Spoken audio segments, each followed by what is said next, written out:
UDF seat വിഭജനം പ്രതിസന്ധിയിലേക്ക്. Kerala Congress Joseph വിഭാഗത്തിന് ഇക്കുറി 10 സീറ്റ് നൽകാൻ കോൺഗ്രസ് തയ്യാറാകില്ല. അതേസമയം കഴിഞ്ഞ തവണ മത്സരിച്ച ഒരു സീറ്റും വിട്ടു നൽകില്ല എന്നാണ് കേരള കോൺഗ്രസിന്റെ നിലപാട്.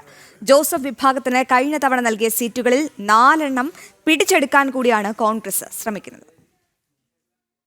10 സീറ്റിൽ മത്സരിക്കുമെന്ന കേരള കോൺഗ്രസ് ജോസഫ് വിഭാഗവും ഇത്രയും സീറ്റുകൾ നൽകാനാകില്ലെന്ന് കോൺഗ്രസും വാശി പിടിക്കുന്നതോടെ UDF സീറ്റ് വിഭജനം കീറാമുട്ടിയാവുകയാണ്.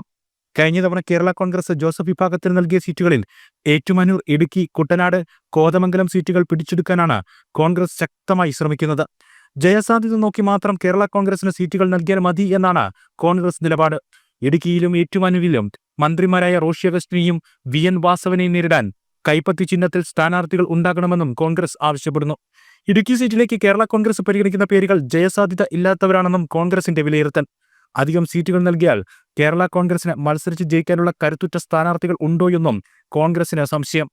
ജയസാധ്യത നോക്കി സീറ്റുകൾ വിഭജിച്ചാൽ മതിയെങ്കിൽ അത് കോൺഗ്രസിനും ബാധകമെന്നാണ് കേരള കോൺഗ്രസ് തിരിച്ചടിക്കുന്നത്.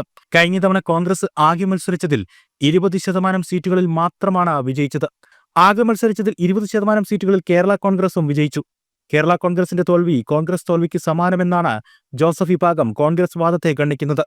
ഘടകകക്ഷികളിൽ ഏറ്റവും അധികം സീറ്റ് ചർച്ച ഉണ്ടാവുക കേരള കോൺഗ്രസുമായിട്ടായിരിക്കും എന്നാണ് കോൺഗ്രസ് കരുതുന്നത്.